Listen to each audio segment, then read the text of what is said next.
இப்படிதான் பேசணும்னு நாளா ரொம்ப நாளா எதிர்பார்த்துட்டு இன்னைக்கு தமிழ்நாட்டுல இருக்கிற எல்லா பிரச்சனைகளையும் டச் பண்ணிட்டாரு, பதில் கூறிட்டாரு. ஏன் ஏடிஎம்கே விமர்சனம் பண்றது இல்ல, அனுபவம் இல்லையா, எல்லா கேள்விகளுக்கும் அவர் பதில் சொல்லிட்டாருன்னா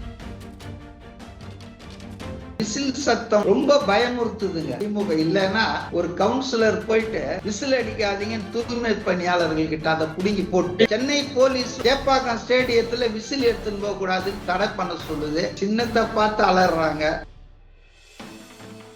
இதுவரையில் அவர் எவ்வளவு தொல்லைகள் வந்தாலும் எவ்வளவு பிரச்சனைகள் முட்டுக்கட்டைகள் போட்டாலும் அவர் வெளியே வந்து பேசவே இல்லை. மற்ற கட்சிகள்லாம் மாநாடுகள் நடத்துகிறார்கள். ஆனா நம்ம கட்சிக்கு பாரபட்சமா அரசாங்கம் நடத்துகிறாங்க. எஸ்ஓபி என்பது ஸ்டாலின் சார் ஆபரேட்டிங் புரோட்டோகால் நையாண்டியா சொன்னாரு. செல்ஃப் எடுக்காத கூட்டணி அப்படின்னு அவர் சொல்றது பாஜக அதிமுக கூட்டணியை தான். நாம் தமிழர் கட்சி ஒரு கணக்கிலேயே எடுத்துக்கிறது இல்லை. எனக்கும் ஆளுங்கட்சிங்க தான் சண்டை, நான் தான் அவங்களுக்கு மாற்று. கிளியர் கான்பிடன்ஸ் சொல்றாங்க. அதுல எந்த அகங்காரமும் ஆணவமும் இல்லையா.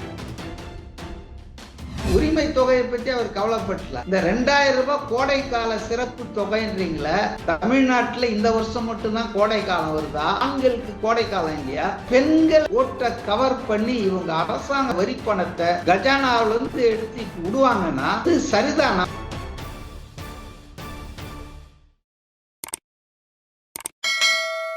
சார் வணக்கம்.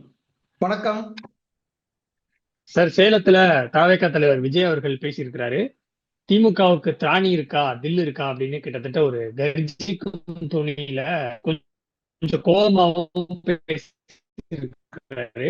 தேர்தல் தொடர்பாக, கூட்டணி தொடர்பாக, வாக்குக்கு காசு கொடுக்கறது தொடர்பாகவும் நிறைய விஷயங்கள் பேசியிருக்கிறாரு. உங்களுடைய ஃபர்ஸ்ட் ஒப்பீனியன் என்ன சார் இந்த வீடியோ?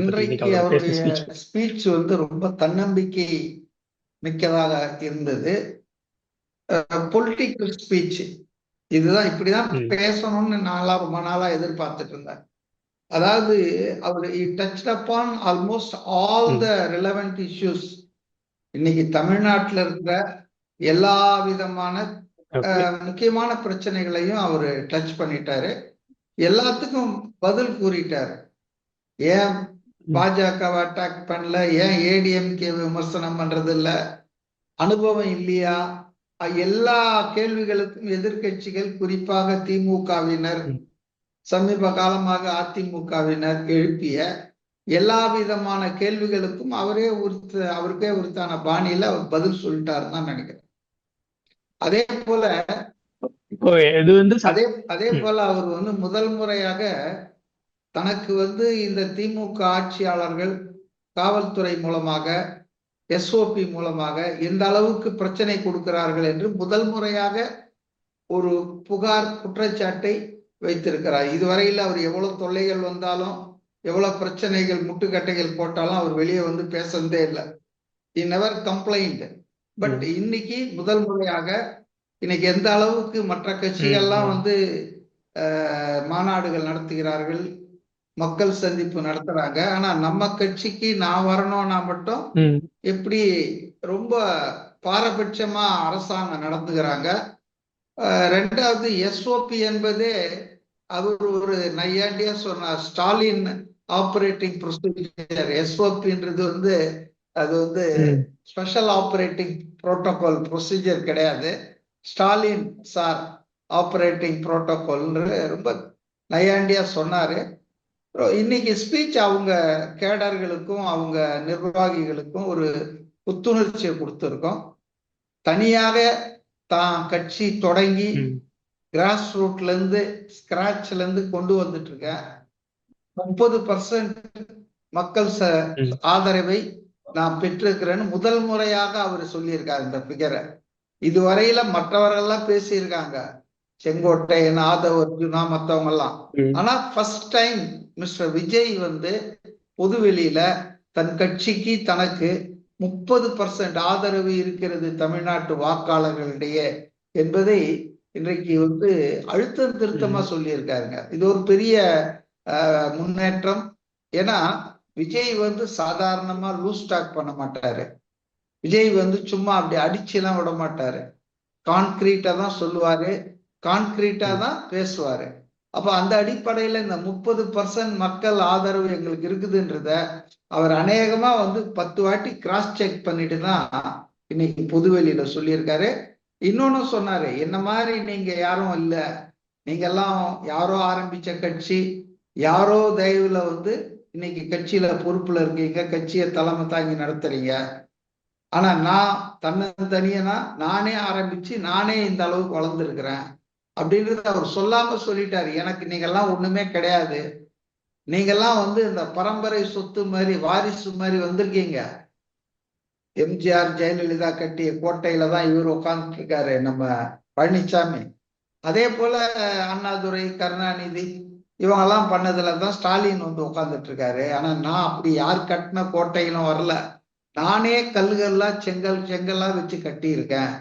அதனால நான் உங்களை விட திறமைசாலி தான், உங்களை விட அதிகமான மக்கள் செல்வாக்கு எனக்கு இருக்குதுன்றத அழுத்தம் திருத்தமாக, அதே நேரத்துல ஆணவம் இல்லாமல் அகங்காரம் இல்லாம இன்னைக்கு பொது வெளியில பேசியிருக்காரு.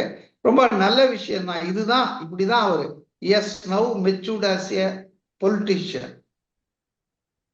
ஒரு எசிஸ்டன்ட் பொலிட்டிஷியனா இவ்வளவு நாளா இருந்தாரு, தயக்கம் இருந்தது, ஒரு மாதிரி இருந்தாரு. ஏன்னா இந்த மீட்டிங்ல பக்காவா போட்டாரு, பக்காவா பேசினாரு. இதுதான் தேவை, தேர்தல் வேற நெருக்கத்துல இருக்கு, அதுக்கேத்த மாதிரி இன்னைக்கு பேசினாருங்க. நல்ல ஸ்பீச் தான். அவங்க நிர்வாகிகள், பார்த்துட்டு இருந்த மக்கள் எல்லாருக்குமே அவருடைய மெசேஜ் கரெக்டா போய் சேர்ந்திருக்கும். இந்த அனுமதி கொடுக்க மறுக்கிறாங்க, மற்ற கட்சிகள் நடத்தும் போது அது வேற மாதிரி இருக்கு, இப்போ தாவேக்காவுக்கு வரும்போது வேற மாதிரி இருக்கு அப்படின்னு சொல்லும் பொழுது, மக்களுக்கு நல்லது செய்ய வந்தது தப்பா, ஒரு நல்ல அரசியல் பண்ண வந்தது தப்பா அப்படிங்கிறாரு. இந்த இடத்துல ஒரு சின்ன அளவு கொஞ்சமா ஒரு விரக்தி இருக்கிறதா என்னால பார்க்க முடியுது. நீங்க அப்படி பார்க்கலையா? இல்ல விரக்தி இல்ல. ஃபர்ஸ்ட் டைம் அவர் தனக்கு ஏற்பட்டிருக்கிற இடைஞ்சலை மக்களோட ஷேர் பண்ணிக்கிட்டாரு. இவ்வளவு நாளா அவர் எதையுமே சொன்னதில்லை, அதுக்காக எதுவுமே நடக்கலன்னு இல்லை. எவ்வளவோ அவரை பத்தி என்னென்னவோ பண்ணாங்க, அவருக்கு எவ்வளவோ பிரச்சனை கொடுக்குறாங்க. ஆனா இந்த சேலம் கூட்டம் 2 மாசமா ட்ரை பண்ணாங்க. நீங்க யோசிச்சு பாருங்க, எந்த கட்சியிலேயாவது எந்த கட்சி கூட்டத்துக்காவது நிர்வாகிகள்லாம் உட்கார சேர் போடக்கூடாது, மொட்டை வெயிலுங்க, பர்மிஷன் கொடுக்குற நேரத்தை பாருங்க, 12 மணில இருந்து 3 மணி மொட்டை வெயில், அதுல மேல்கூரை போடாத ஒரு இடம், ஓப்பன் ஸ்பேஸ், அதுல யாருக்கும் சேர் போடக்கூடாதுன்னா இவங்க இப்படி சொல்லுவாங்களா திமுக அதிமுகவுக்கு? அப்புறம் விஜய் அந்த வேன்ல இருந்து பஸ்ல இருந்து மேலதான் பேசணும், கீழே எதுவும் பேசக்கூடாது. இதெல்லாம் ரொம்ப அநியாயமா தெரியலீங்களா? அதாவது ஒரு கட்சியை திட்டமிட்டு அது மக்களை சந்தித்து விடக்கூடாது, அதனுடைய செய்திகள் மக்களிடம் போய் சேர்ந்து விடக்கூடாது, அதன் தலைவர் மக்கள் கிட்ட நெருக்கமாயிடக்கூடாதுக்காக எவ்வளவு கண்டிஷன் போடுறாங்க. அறிமுக விழாவுக்கு பர்மிஷன் கொடுக்க மாட்டேன்னு சொன்னாங்கல்ல, அப்பவே சொல்லியிருக்காங்க. அதிமுக கூட்டணியை அண்டர் எஸ்டிமேட் பண்றாரு சார். ஏன்னா அவங்க இத்தனை முறை ஆண்ட கட்சி, திரும்ப திரும்ப ஒரு தேர்தல் நெருக்கத்திலேயாவது அந்த கூட்டணியை பத்தியும் அட்ரஸ் பண்ணிட்டு, இந்த 2 கூட்டணிகளையும் தவிர்த்து நம்ம கூட மக்கள் நிக்கிறாங்கன்னு சொல்றது வேற, இந்த 2 கூட்டணிக்கும் நீங்க வாக்களிக்க கூடாது, எனக்கு வாக்களிங்கன்னு சொல்றது வேற. ஆனா தேர்தல் நேரத்துல இன்னமும் அதிமுகவை அண்டர் எஸ்டிமேட் பண்றாரா? அவங்களாம் களத்திலே இல்ல அப்படின்னு, மறுபடியும் திமுகவா நானாகிறது தான் போட்டி இருக்கு அப்படின்னு. அதுதானுங்க கலை யதார்த்தம். கலை யதார்த்தத்தை இவர் இப்ப மட்டும் இல்லைங்க, அவர் ஒரு 6-7 மாசத்துக்கு முன்னாலேயே சொல்லிட்டாருங்க. அதனால ஃபர்ஸ்ட் விஜய் தான் இந்த கலை யதார்த்தத்தை சொன்னாரு. ஊடகங்கள் கூட சொல்லிங்க, மும்முனை போட்டு 4 முனை போட்டின்னு சொல்லிட்டு இருந்தாங்க. ஆனா இன்னைக்கு எல்லா ஊடகங்கள்ல இருந்து எல்லாருமே இன்னைக்கு எல்லா வர்ற சர்வேயும் ரொம்ப தெளிவா காட்டுத, திமுகவுக்கும் தாவேக்காவுக்கும் இடையே தான் போட்டி இருக்கு தமிழ்நாட்டுல. இவங்க டிஸ்டன்ட் தேர்டு தாங்க. அண்ணா திமுக பாஜக என்பது டிஸ்டன்ட் தேர்டு தான். அதனால அவர் சொல்றது ஒன்றும் தப்பு இல்லையே, யதார்த்தத்தை தான் சொல்றாரு. இந்த 5000 பேருக்கு மேல இன்னைக்கு வர்றதுன்றது அது தாவேக்காவுக்கு தாங்க தானா வர்றது, மற்றதெல்லாம் ஆர்கனைஸ்டு கிரௌட். இது தன்னெழுச்சியா வருது. இன்னைக்கு பாருங்க 5000 பேர் தான் நாங்க. ஆனா அவர் ஏர்போர்ட்ல இருந்து அந்த மீட்டிங் நடந்த இடத்துக்கு வரும்போது நான் பார்த்தேன், வழி எங்கும் ஆண்களும் பெண்களும் இளைஞர்களும் இளைஞர்களும் அப்படியே அந்த பெரியார் இன்ஜினியரிங் காலேஜ் இருக்குல்ல, அந்த இடத்துல அப்படியே மாணவர்கள் அப்படியே சூழ்ந்துட்டாங்க. சோ அவரை வந்து வழியில பார்த்தவங்களே பல ஆயிரம் பேர் இருக்கும். அங்கங்க அங்கங்க அப்படியே அவர் பயணமே தடைப்பட்டதுங்க. அதனால மக்கள் விரும்பும் தலைவராக இருக்காரு. அவர் தாங்க இன்றைய தேதியில முதல் அரசியல் சக்தி. அவர் கட்சி தாங்க, அதுல ஒன்றும் சந்தேகம் இல்லை. 30 அவர்கிட்ட இருக்குன்றாரு. மற்ற கட்சிகள்லாம் கூட்டணி வச்சுக்கிட்டு கூட 30 எட்டலைங்க. செல்ஃப் எடுக்காத கூட்டணி கணக்கு இருக்கு, அது நமக்கு தேவையில்லைங்கிறாரு. இப்போ அமைந்திருக்கக்கூடிய கூட்டணிகளை செல்ஃப் எடுக்காத கூட்டணி கணக்குன்னு சொல்றாரா, இல்ல கூட்டணி கணக்குங்கிறதே வந்து அது செல்ஃப் எடுக்காது, சோ நம்ம தனியா போடலாம், எப்படி புரிஞ்சுக்கிறதுன்னு? இல்ல ஒரு நிமிஷம். செல்ஃப் எடுக்காத கூட்டணி அப்படின்னு அவர் சொல்றது இதத்தான், நம்ம பாஜக அதிமுக கூட்டணியை தான். நாம் தமிழர் கட்சி அந்த அதை வந்து அவர் கணக்கிலேயே எடுத்துக்கிறது இல்லை. ஆகவேதான் சொல்றாரு, ஒண்ணு கணக்கிலேயே கிடையாது, களத்திலேயே கிடையாது, இன்னொன்னு செல்ஃப் எடுக்காத கூட்டணி. அதனாலதான் அவர் என்ன சொல்றாருன்னா, எனக்கும் ஆளுங்கட்சிங்க தான் சண்டை, நான் தான் அவங்களுக்கு மாற்று, நான் ஒருத்தன், என்னாலதான் அவங்கள ஆட்சியிலிருந்து அகற்ற முடியும்னு கிளியர் கான்பிடன்ஸா சொல்றாருங்க. அதுல இருந்து அகங்காரமும் ஆணவமும் இல்லையே. நமக்கு களத்துல வரக்கூடிய செய்திகள் நீங்க ஒரே ஒரு விஷயம் வச்சீங்க, நோட் பண்ணீங்க, அவருடைய கான்பிடன்ஸ பாருங்க. அதே நேரத்துல 75 வருஷம் கட்சி நடத்தி அரசியல்ல பழுத்த அனுபவம் பெற்ற முதலமைச்சருடைய அவருடைய காம்ப்ளெக்ஸ பாருங்க. இன்னைக்கு காலங்காத்தால 5000 ரூபாய் போட்டது மட்டும் இல்ல, அது போட்டது கூட நான் வேற விதமா விமர்சனம் பண்ற அப்புறம், ஆனா அதுக்கு ஒரு காணொளி போட்டு இவர் என்ன இவர் பாக்கெட்ல இருந்து எடுத்து கொடுத்தா மாதிரி இன்னைக்கு அது பூரா ஓடிட்டு இருக்குது. சன் நியூஸ்ல, எல்லா தொலைக்காட்சிகள்லயும். என்னங்க இது 5000 ரூபாய் கொடுத்துட்டா என்ன, இது யார் பணம் இது? ரெண்டாவதுங்க, இந்த அறிவிப்பு தானே சார், நான் எதனால 5000 ரூபாய் கொடுத்திருக்கிறேன், எந்த அடிப்படையில கொடுத்திருக்கேன்னு சொல்றாரு. அதை வந்து அவர் அறிவிக்க வேணாங்க. அதனுடைய நோக்கமே வந்து ஓட்டு வாங்க அப்படின்றது வந்து எக்ஸ்போஸ் ஆயிட்டாங்களா? பிரம்மாஸ்திரம்ன்றாங்க திமுக ஆட்கள், அப்புறம் சில பேர் சிக்ஸர் அடிச்சிட்டாருன்றாங்க. ஏங்க, மக்கள் வரி பணம் 5000 ரூபாங்க. விஜய் ரொம்ப தெளிவா கேட்டார். அவர் ரொம்ப தெளிவா இந்த உரிமை தொகையை பற்றி அவர் கவலைப்பட்டல. இந்த 2000 ரூபாய் கோடைக்கால சிறப்பு தொகைன்றீங்களே, தமிழ்நாட்டுல இந்த வருஷம் மட்டும்தான் கோடை காலம் வருதா?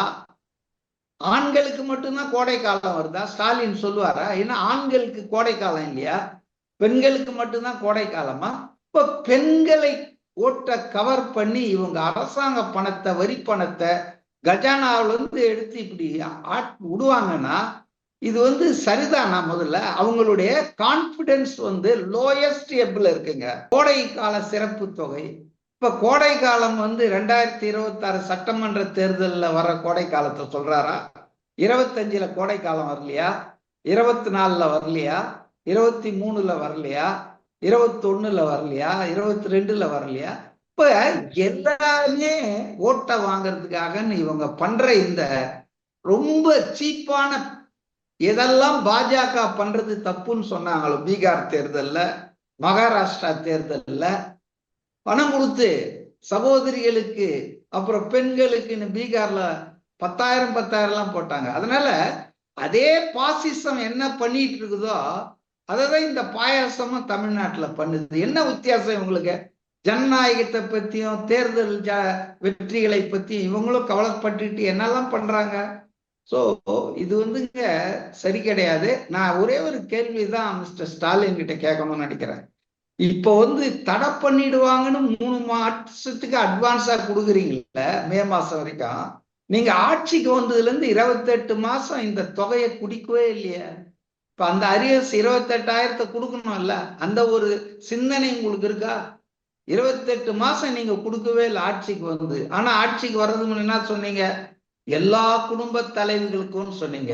ஆட்சிக்கு வந்த பிறகு என்ன பண்ணீங்க? தகுதி வாய்ந்த குடும்ப தலைவின்னு 1 கோடி பேரை வெளியேற்றினீங்க. அப்புறம் அந்த தகுதி வாய்ந்த குடும்ப தலைவர்கள் கூட 28 மாசம் கொடுக்கல, மோர் தென் 2 இயர். இன்னைக்கு இப்ப 6 மாசத்துக்கு முன்னால விடுபட்டவர்கள் சில லட்சங்களை சேர்த்து இருக்கிறோன்றாரு. இப்ப சொல்றாரு அவர் எந்த அளவுக்கு அச்சம், தோல்வி பயம் அவருக்கு இருக்குன்றது அவர் கண்ணுல தெரியுது. எனக்கு அவருடைய அறிவிப்பு காட்டி கொடுத்துடுச்சு. என்ன சொல்றாரு? 2000 ரூபாய் நாங்க தருவோம் தேர்தலில் ஜெயிச்சு வந்தா. ஏன் இப்பவே தாங்களா? இப்பவே 2000 ஆக்க வேண்டியதானங்க. அதிகாரத்துல இருக்கீங்க. வந்தால் அத்தைக்கு மீசை முளைத்தால்னா என்ன நாங்க வந்தா 2000 ரூபாய் தருவோம், எங்களை தேர்ந்தெடுங்கன்றீங்களா? ஏதோ இன்னைக்கே செஞ்சுட்டு போலாமா? உரிமை தொகை 2000 ரூபாய். எதிர்கட்சி தலைவர் வர சொல்லிட்டாரு பழனிசாமி, 2000 ரூபாய் நாங்க ஆட்சிக்கு வந்தோம். அதனால எல்லாமே நாடகம் ஆடுறாங்க. மக்களை மடையர்னு நினைச்சிட்டு இருக்காங்க. மக்கள் ஏதோ இவங்க கொடுக்குற இந்த 5000 ரூபாய் 4000, பாருங்க நல்லா யோசிங்க. இந்த அரசாங்கத்துக்கு மக்கள் மேல எவ்வளவு நம்பிக்கை இல்லை, தங்கள் மேலேயே நம்பிக்கை இல்லைன்னு உதாரணம், பொங்கலுக்கு ஒரு 3000 ரூபாய் கொடுத்தாருங்க. கொடுத்தாரா இல்லையா? 3000 ரூபாய் கொடுத்தாரு. இப்ப 5000 ரூபாய்.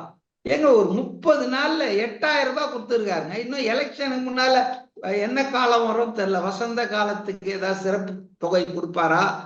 என்னங்க இது? மக்கள் வரி பணம். ஆனா இது ஒர்க் அவுட் ஆகாதுன்னு நினைக்கிறீங்களா சார்? இப்போ திட்டங்கள்னா இதை எப்பவுமே செஞ்சிருக்கலாம். தேர்தலுக்கு 60 நாள், அதாவது மாடல் கோட் ஆஃப் கான்டக்ட் வந்துட போகுதுன்றதுக்காக அவசர அவசரமா இதெல்லாம் பண்றாங்கள. இன்ஃபேக்ட் எலெக்ஷன் கமிஷன் நடந்துட்டு இருக்கிற ஒரு திட்டத்தை என்னைக்குமே தடை பண்ண முடியாது. புதுசா தான் திட்டத்தை அறிவிக்க முடியாது தவிர, ஏற்கனவே இது நடப்புல இருக்கு 2 வருஷமா. அப்படி பார்த்தா சம்பளத்தை கூட கொடுக்குவானான்றவாங்களா அரசு ஊழியர்களுக்கு எலெக்ஷன் கமிஷனை, மாடல் கோட் ஆஃப் கான்டக்ட்? என்ன பேசுறாங்க இவங்க? யார் தடுப்பாங்க? ஆபத்து எங்க இருந்து வந்துடும்? அதாவதுங்க பூச்சாண்டி காட்டுறாங்க. இதெல்லாம் சரி கிடையாதுங்க. அரசியலில் நேர்மையற்ற செயலை ஆட்சியாளர்கள் செய்கிறார்கள். பணத்தை கொடுத்து மக்கள் வாக்குகளை வாங்கலான்ற அந்த அதிமேதாவித்தனம் இருக்குல்ல, அது விஜய் சொன்ன மாதிரி பெரித்த ஏமாற்றத்துக்கு ஆளாக போறாங்க. இது இவ்வளவும் மக்களுக்கும் தெரியும் தான், எலெக்ஷன் வரப்போகுதுங்கிறதுனாலதான் கொடுக்குறாங்க அப்படின்னு. பட் இருந்தாலும் ஒரு 5000 ரூபாய் இப்ப கொடுக்க வேண்டிய அவசியம் கண்டிப்பா பெண்களுக்கு மட்டும் கொடுக்க வேண்டிய அவசியம் தாங்க. கண்டிப்பா விடியல் பயணம் ஏன் இப்படி பெண்கள் பெண்கள் இவங்க போறாங்க? உடனே ஸ்டாலின் மகன் உதயநிதி ட்வீட் போடுறாரு, தமிழ்நாடு என்பது பெண்கள் நாடு. ஏப்பா, நீங்க தலைகீழா நின்னாலும் பெண்கள் ஓட்டு உங்களுக்கு கிடைக்க போறது இல்ல. டாஸ்மாக மூடுவானீங்க. பெண்களுக்கு எதிரான இன்னைக்கு குற்றங்கள் அதிகரிச்சுட்டே போகுது. சட்டம் ஒழுங்கு சந்தி சிரிச்சிட்டு இருக்கு. இது எல்லாத்தையும் விஜய் தன்னுடைய ஸ்பீச்ல இன்னைக்கு சொன்னாரு. குறிப்பாங்க நேத்து சுப்ரீம் கோர்ட்ல குட்டு வாங்கி இருக்க தமிழ்நாடு அரசு ஒரு இன்சார்ஜ போட்டு டிஜிபின்னு வண்டியை ஓட்டிட்டு இருக்கீங்களே. ஒரு பெண் அதிகாரி அவங்க யூபிஎஸ்சி கொடுத்த லிஸ்ட்ல முதல் இடத்துல இருக்காங்கல்ல, அவங்கள ஏன் நீங்க அப்பாயின்ட் பண்ணாம நொண்டி கதையெல்லாம் சொல்லிட்டு இருக்கீங்க? இப்ப இன்னைக்கு ஒரு வாரத்துக்குள்ள நீங்க லிஸ்ட் அனுப்பணும்னு திருப்பி ஒரு கொட்டு வாங்கி, எத்தனை கொட்டுங்க இந்த ஆட்சியாளர்கள் நீதிமன்றத்துல வாங்கியிருக்காங்க, உயர் நீதிமன்றத்திலையும் உச்ச நீதிமன்றத்திலையும். அதெல்லாம் தொடச்சு போட்டுட்டு இவங்க பாட்டுன்னு அப்படியே காணொலி போட்டுக்கிட்டு சிறப்பான ஆட்சி, மாடல் ஆட்சி. விஜய் நல்லா கேட்டாரு இன்னைக்கு, உலகத்துல வெளிநாடுகளோட நம்ம போட்டி போடுறோம், தமிழ்நாட்டுல மற்ற மாநிலங்களோடு நமக்கு போட்டி இல்லை, வெளிநாடுகளோடு போட்டின்னு பெருமை பீத்துக்கிறீங்களா? டிஎன்பிஎஸ்சி எக்ஸாமினேஷனை ஒழுங்கா நடத்த முடிஞ்சுதா? சில 1000 பேர் எக்ஸாம் நடத்த முடிஞ்சுதா? பாதி பேர் எழுதிட்டு இருக்கான், பேப்பரை பிடிங்கிறீங்க, கேன்சல் ஆயிடுச்சுன்றீங்க. நீங்க என்னங்க பெரிய மாடல் நம்பர் 1 ஆட்சி? ஒரு எக்ஸாமினேஷனை ஒழுங்கா நடத்த முடியல, கேட்டா தொழில்நுட்ப கோளாறு, டெக்னிக்கல் பிளான்றீங்க. அவங்க யார் மேலேயாவது இது வரைக்கும் நடவடிக்கை எடுத்திருக்காங்களா? ஒரு வாரம் ஆக போகுது. எந்த அதிகாரி, எந்த அலுவலர், யார் இதுக்கு பொறுப்பு? அதெல்லாம் ஒண்ணுமே கிடையாது. கூலா கடந்து போறாங்க. தொழில்நுட்ப கோளாறு. மார்ச் 15 அடுத்த எக்ஸாம். எதுவுமே செய்யாம 3000 ரூபாய் போட்டுறேன், 5000 ரூபாய் போட்டுறேன், துட்டை வாங்கிட்டு நீங்க ஓட்ட போட்டுருங்க, அப்புறம் நான் கொள்ளை அடிச்சுக்கிறேன் 5000 கோடி. அதான் சொல்லிட்டாரு. இப்போ வாக்குக்கு பணம் கொடுக்க வந்தாலும் 5000மோ 3000மோ வாங்கிக்கோங்க, வாங்கிட்டு அவங்க காதுலயே விசில ஊதி அனுப்புங்க, செவிலையே விசில ஊதி அனுப்புங்க அப்படிங்கிறாரு. ரொம்ப கோபமான நிலையில இருக்கிறாரு. பால் சத்தியம் வாங்குவாங்க, பெருமாள் படத்தை காட்டி சத்தியம் வாங்குவாங்க. அதெல்லாம் நம்ம பார்த்துட்டு தானேங்க இருக்கோம். தமிழ்நாட்டுல தானே வாழ்ந்துட்டு இருக்கிறோம். எந்த கட்சி இதெல்லாம் செய்யல? எல்லா கட்சியும் செய்யறாங்க. ஆனா இந்த முறை என்னன்னா, மக்கள் அவங்கள புரிஞ்சு போச்சு மக்களுக்கு. இந்த 2 பேருமே 30 வருஷம் இந்த வேடிக்கை தானே காட்டியிருக்காங்க. அதனால அவர் ரொம்ப கரெக்டா தான் சொன்னாருங்க. விசில் சத்தம் ரொம்ப பயமுறுத்துதுங்க. திமுக இல்லைன்னா ஒரு கவுன்சிலர் போயிட்டு விசில் அடிக்காதீங்கன்னு தூய்மை பணியாளர்கள் கிட்ட அதை புடுங்கி போட்டு ஸ்பீக்கர் வாங்கி கொடுக்குறாரு. ஸ்பீக்கர் வாங்கி கொடுக்குறாரு. போலீஸ், சென்னை போலீஸ் வந்து சேப்பாக்கம் ஸ்டேடியத்துல விசில் எடுத்துன்னு போக கூடாதுன்னு தடை பண்ண சொல்லுது. அப்ப ஒரு சின்னத்தை பார்த்தாங்க, இதெல்லாம் என்னங்க சின்னத்தை பார்த்து அலறாங்க. ரொம்ப, அதாவது டிஎம்கே ரொம்ப மரண பீதியில, மரண பயத்துல இருக்குதுன்றது இப்ப ரொம்ப தெளிவா தெரியுதுங்க. அவங்க வந்து விஜய் என்ற அந்த புதிய சக்தி, புதிய கட்சி, அதனுடைய எழுச்சிக்கு முன்னால தாக்கு பிடிக்க முடியல. ஏன்னா ஊழல், அவ்வளவு ஊழல், அவ்வளவு கெட்ட பேர் இந்த ஆட்சிக்கு இருக்கு. கேட்டா டயலாக் தான் விடுவாங்க, இந்தியாவுல இல்ல, நாங்க வெளிநாடுகளோட போட்டி போடுறோம், இவ்வளவு பணம் வந்தது, 5 லட்சம் வேலைகள் தருவோன்னு சொன்னாங்களே புதிய வேலை. இன்னைக்கு முதலமைச்சர் நான் பார்த்தேன், மருத்துவ அப்பாயின்மெண்ட் டிபார்ட்மெண்ட்ல கொஞ்சம் பேருக்கு நான் போட்டேன். அதுல அவர் சொல்றது என்னன்னா, டிஎன்பிஎஸ்சி மூலமாக 45,000 பணியிடங்களை இந்த ஆட்சி காலத்துல பண்ணியிருக்கோன்றாரு 5 வருஷத்துல. அப்ப 5 லட்சம் வேலை என்னாச்சு? டாஸ்மாக் மூடுறீங்களா, குறைக்கிறீங்களா, குறைச்சிங்களா? உங்க கட்சிக்காரங்க எல்லாரும் சாராய ஆலைகள் வச்சுட்டு சப்ளை பண்ணிட்டு இருக்காங்களா, அதை முதல்ல நிறுத்துவீங்களா? அப்போ ஜனங்கள் எல்லாம் இவங்க ஒன்னும் தெரியாது, நம்ம என்ன சொன்னாலும் நம்பிடுவாங்க அப்படின்னு நினைச்சிட்டு இருக்காங்க. அந்த காலம்லாம் மலையேறிடுச்சுங்க. இப்ப வந்து சமூக ஊடகங்கள், மொபைல், இன்டர்நெட் எல்லாம் இருக்கு, இணையம் இருக்கு, எல்லாம் தெரியுது, அம்பலமாயிட்டு இருக்கீங்க. புரியுதுங்களா? அதனால விஜய் இன்னைக்கு பேசின ஸ்பீச் வந்து மச் இம்ப்ரூவ்டு, ரொம்ப கான்பிடென்டா இருந்தது, மோர் பொலிட்டிக்கல் நேச்சர். பொலிட்டிக்கலா நிறைய விஷயங்கள் பேசினாரு. I think he should continue this trend in the next meetings also. இப்போ அட்மினிஸ்ட்ரேஷன் பத்தி கேக்குறாங்க, உங்களுக்கு என்ன அனுபவமே இல்லையேன்னு கேக்குறாங்க. அதாவது உங்களுக்கு வந்து கொள்ளையடிக்கிறது தான் அனுபவம் இருக்கு. சோ இப்ப அனுபவம்ங்கிறதுலாம் ரெண்டாவது, மக்களுக்கு நல்லது செய்யணுங்கிற எண்ணமே போதும் அப்படிங்கிறாரு. பட் பிராக்டிக்கலா அந்த எண்ணம் மட்டுமே போதுமானதா இருக்குமா சார்? பின்ன என்ன வேணும்? அனுபவம்னா சிலதுக்கெல்லாம் அனுபவம் கேட்க கூடாதுங்க, எல்லாத்துக்குமே அனுபவம் கேட்க கூடாது. நீங்க புரிஞ்சுக்குவீங்கன்னு நினைக்கிறேன். சிலதுக்கெல்லாம் அனுபவம் எல்லாம் கேட்டா ரொம்ப ஆபத்தா போய் முடியும். இவருக்கு மனம் இருக்குங்க. ஏங்க அவர் சொல்றத பாருங்க, ஒரு பெரிய இண்டஸ்ட்ரியில பெரிய வருமானம், கேரியரை விட்டுட்டு வந்திருக்காருங்க. அவருக்கு என்ன மனசுல, தமிழ்நாடே என் வீடுன்றாரு. என்னை வந்து பனையூரை விட்டு வெளியே வா வெளியே வான்றீங்க, எனக்கு வீடு தமிழ்நாடுடான்றாரு. என்னுடைய குடும்பத்துல 8 கோடி பேர் இருக்காங்கன்றாரு. மற்றவங்க மாதிரி அவங்க குடும்பத்துல பொண்ணு மாப்பிள்ள, கொஞ்சம் யோசிச்சு பாருங்க. குடும்ப அரசியல் எந்த அளவுக்கு மோசமா போச்சுன்னா, கருணாநிதி 69ல திமுக பிடிச்சதுக்கு அப்புறம் வேற யாராவது தலைமை பொறுப்புக்கு வர முடியுமாங்க அந்த கட்சியில? இப்ப நான் 2 நாளா பாக்குறேன், சபரீசன் அந்த கட்சியில என்ன பொறுப்புல இருக்காரு? மாப்பிள்ளை சபரீசன் வந்துங்க திமுகல இன்னும் எந்த பொறுப்புலையும் இல்ல. ஆனா அவர் டூர் பண்றார் திருநெல்வேலி, தூத்துக்குடி, கனிமொழி ஏரியால. அவரை பாக்குறாங்க பாருங்க, அவரை என்ன முதல்வர் பாக்குற மாதிரி.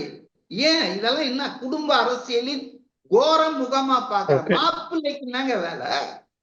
மாப்பிள்ளை, பேரன், அப்புறம் பிள்ளை, அக்கா, என்னங்க இது? ஆட்சி அலங்கோலமா போயிட்டு இருக்குங்க. இத நீங்க தெளிவா பாருங்க. சபரீசன் இவ்வளவு நாள பின்னால இருந்து வேலை பண்ணிட்டு இருந்தாருங்க, எல்லாருக்கும் தெரியும். சபரீசன் ரொம்ப வெளிப்படையாவே வந்துட்டாரு. அநேகமா ஆட்சிக்கு வந்தா மாப்பிள்ளைக்கும் மாமனுக்கும் மச்சானுங்க தான் சண்டை நடக்கும்னு நினைக்கிறேன், யார் நம்பர் 1, 2ன்றதுல. ரொம்ப கேவலமா இருக்குங்க. அதாவது திமுகவை அண்ணா அவர்கள் எதற்காக உருவாக்கினார், ஏன் உருவாக்கினார் என்பதையெல்லாம் மறந்துட்டு இன்னைக்கு கோபாலபுரத்துல ஒரு குடும்பம், அந்த குடும்பம் தான் இன்னைக்கு திமுக ஆகி, பாவம் அமைச்சர்கள்லாம் இன்ப நிதி வந்தா கூட நாங்க இருப்போம் துரைமுருகனே பேசுறாரு பாருங்க. அப்ப எந்த அளவுக்கு இந்த அடிமைத்தனத்தை, கொத்தடிமைத்தனத்தை திராவிட அரசியல் பேசுறவங்க, பெரியார் வழி வந்தவங்க ஒரு குடும்பத்துக்கே அடிமையாக்கி வச்சிருக்காங்களங்க. இதெல்லாம் வந்து மக்கள் வந்து பார்க்கலையா? மக்களுக்கு தெரியலையா? பேப்பர்ல தானே வருது. மக்கள் ஓகே, இதெல்லாம் மக்கள் பார்த்துட்டாங்க.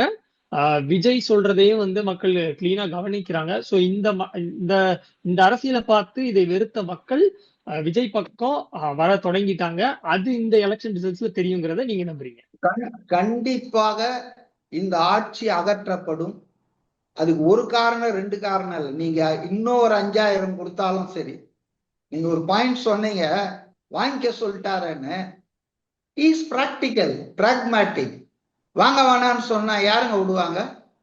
கவர்மெண்ட் கொடுக்குது. They are not doing any crime. ஒரு கவர்மெண்ட் வந்து சட்டப்படி பேங்க்ல போடுது. ஓட்டுக்கு பணம் தனியா கொடுக்கறது அது வேற விஷயம். ஆனா ஒரு அரசாங்கம் கொடுக்குது, வாங்கிக்கிங்கன்னு சொன்னா அதுல என்ன தப்பு இருக்கு? வாங்க வேணாங்கன்னு சொன்னா வாங்கிக்குங்க, ஆனா ஓட்டு எனக்கு போடுங்க, அவங்க காதுல விசில் அடிச்சு பொறுத்துங்கன்னு சொல்றாங்க. அதனால அவர் ரொம்ப பிராக்டிக்கலா இருக்காருங்க.